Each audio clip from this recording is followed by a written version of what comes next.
few days ago, I was looking at furniture on the internet when I spotted this table for $1,000. And I thought I could totally make that for cheaper. And probably in one weekend, and also probably with only 3 tools. Delusional? Maybe. But I'm on a tight budget and I want this table, and you never know until you try, right? So let's get started. So this West Elm Anton marble top coffee table, wow, that's a mouthful, that I found online retails for right around $1,000. But I personally think the price is so high because of the marble top. So since I found this table, I have been on a mission to find a marble slab for cheap, and look what I found. Ta-da! I know what you're thinking. Sam, why did you buy a coffee table if you're trying to make a coffee table? Honestly, the base of this table is absolutely trashed. I am literally just going to be reclaiming the marble top on this table. And even better, I scored this entire piece for $75 on Facebook Marketplace. And let's be real, I'm not finding a marble slab, especially one that needs to be cut to whatever size I'm looking for $75. So let's take some measurements, tear this table apart, and turn a $75 Facebook Marketplace find into a $1,000 table. I'm so excited about this. Whew. Before we jump in, a huge thanks to the sponsor of today's video, my friends at DAP Products. If you are new here, you might not know this, but I started DIY Huntress as a side hustle when I was a broke college kid. And through that side hustle, I basically was really good at 2 things: bargain hunting, which is where DIY Huntress kind of morphed into, and also knocking off really expensive furniture that I wanted in my dorm that I couldn't afford because I could only afford to eat ramen noodles. And so doing knockoff projects like this really do feel like going back to my roots, and I absolutely love them. And after sharing my last video, which was me knocking off a $10,000 sliding barn door, if you missed that, I will link it below this video for you to check out. But after doing that video, a lot of you said you wanted more knockoff projects, so here we go. So not only is my goal to knock off this super expensive table for way cheap, my other goal is to do it with minimal tools. So as you can see, the first tool that we used for this project was a miter saw. And if you don't have a miter saw, you can easily use a circular saw to cut all of the pieces. These are going to be our legs. And as you could see in the original picture, the legs are pretty chunky. So I used DAP's Weldwood wood glue to glue these together into one solid panel and clamp them to dry.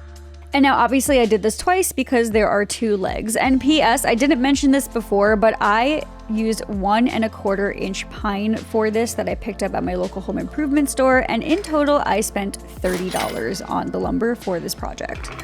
And don't worry, no need to keep score because I will definitely share a total for this project at the end of this video so we can see exactly how much money I might have saved by DIYing this myself.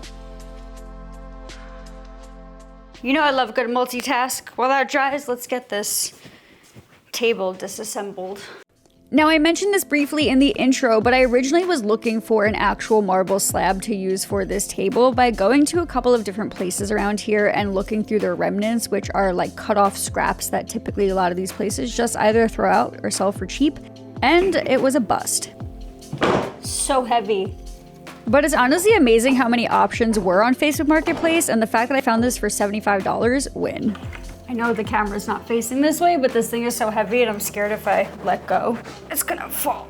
I should have just kept it off of me because I have no idea how I'm gonna do this without it falling. And although I did save a lot of money by buying a prefab table, I'm not gonna lie, taking this thing apart actually was a lot trickier than I thought it would be, and also this thing was a lot heavier than I thought it would be. I underestimated that. Now here's the thing though, sometimes if you want to save a lot of money, you gotta do a little extra work, and this was one of those situations that I didn't mind doing a little extra work in order to get this slab for, honestly, a really, really unbeatable price. Now, of course, everything has its caveats, and I did run into one little issue, which we'll talk about in a second, that I had to get creative about. Oh, thank you. Whew. Okay. It's a nice little frame. Maybe I'll keep that for something. It looks like this is stuck on here. So what I might do is any spot where I messed it up, I think I might glue it back together overnight They use double-sided tape. I think what I'm gonna do is just keep this base intact and just make it look pretty because it's really on there and I don't wanna break the slab. So obviously the table we're knocking off does not have this weird little board attached to the bottom, but it kind of ended up being a blessing because it gave me a really good surface to attach the legs to later. So I decided to just keep it, embrace it, glue together anything I went a little too wild on, and then it was time to just leave all of that glue overnight to dry. Morning, fam. Panels look great. They're all glued up, they're dried. My goal today is to get these out of the clamps, sanded, attach the stringer, stain them, and get them attached to the top of the table. And I think we can do it. I was looking at this table and it has this like severe rounded edge on the leg.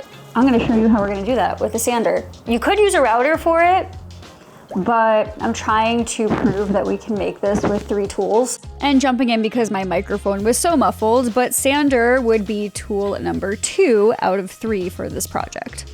And just like I've mentioned in other videos, you do not need the same brand tools that I have to make this work. Using a sander to make a rounded edge on a table or anything like this requires any sander, honestly, as long as it sands, truly.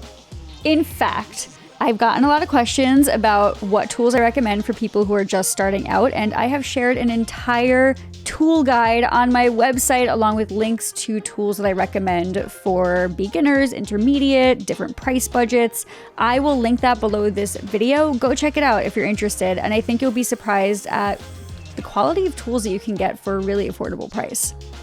But anyway, back to the build. So at this point, it was time to add the stretcher that goes in between the 2 legs. I actually happen to have a leftover piece of lumber lying around for the van, but with the $30 of lumber that I purchased for this project, you could literally use the offcuts from that to just use the stretcher, so it's definitely included in the price.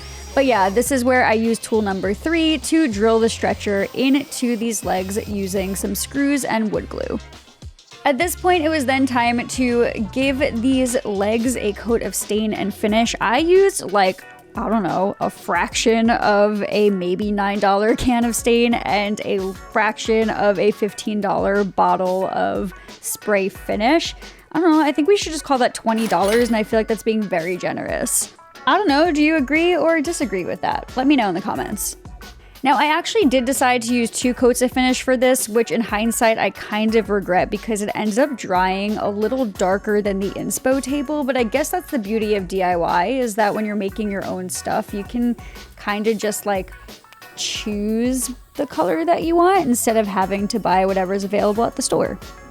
Also, the beauty of the finishing that I used is that both were dry in about an hour each. So after a couple of hours, I was actually able to bring this table in and attach it to the top.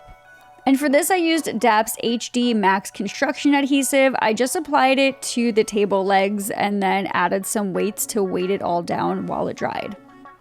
And spoiler alert, it was more than strong enough to hold this base to this table, which was evident by when I had to carry this thing inside, and it didn't come apart considering how heavy the tabletop is.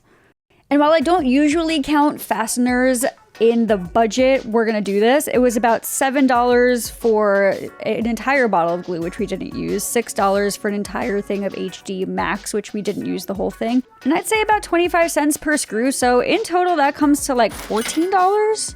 And again, I think that's being very generous considering we didn't use entire bottles. And to address the inevitable comments I always get on knockoff projects, I did not buy a new tool for this project, so I don't count the cost of tools in these projects because I use my tools for tons of projects and therefore they pay for themselves over and over again. But if you want to get spicy about it, I actually just did the math and you can get all 3 tools you need for this project for right around $120. While this thing dries, I think what I'm gonna do is something that nobody's even gonna notice. It's gonna kind of be like our like dirty little secret. I say that way because I'm listening to way too much emo pop punk music while I work. So I don't love that you can see this gross piece of melamine that I could not pry off of this slab. So I think what I'm gonna do is I'm gonna take some filler and I'm gonna fill in the perimeter just to make it nice and smooth, and then I'm gonna paint the perimeter. And I was thinking that it might actually be cool to do it in like a gold color because it's there, so why not embrace that feature and make it part of the design instead of just ignoring that it's there. But it's just like one of those little fine details that I feel like if you don't focus on fine details, then like what's the point? You know what I mean? Like I want to make this thing look legit. So I'm going to do that.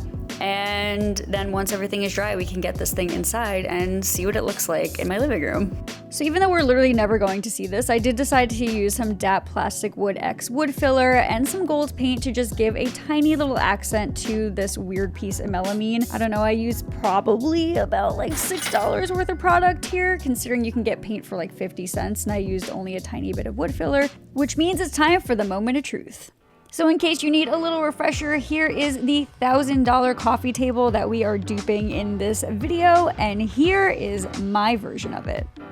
I don't know, you guys, this might be my closest dupe ever. It looks almost identical. Am I wrong? Even better, it only cost me $145 to make this $1,000 table. That is a grand total savings of $854. Do you know how much we could buy with $854? We could buy a lot of stuff. It has been so much fun to take some time to go back to my roots with these easy weekend 3-tool knockoff projects. If you are also loving these projects, let me know in the comments below, and in fact also maybe drop some names of items that you've seen on the internet that you would like to see me knock off. I love a good dupe challenge, I'm not gonna lie. In the meantime though, friends, I am back at it in the shop, in the van, working on all these projects, so make sure to subscribe and click that notification bell so you don't miss a project. But until then, friends, I will see you soon, and happy DIYing.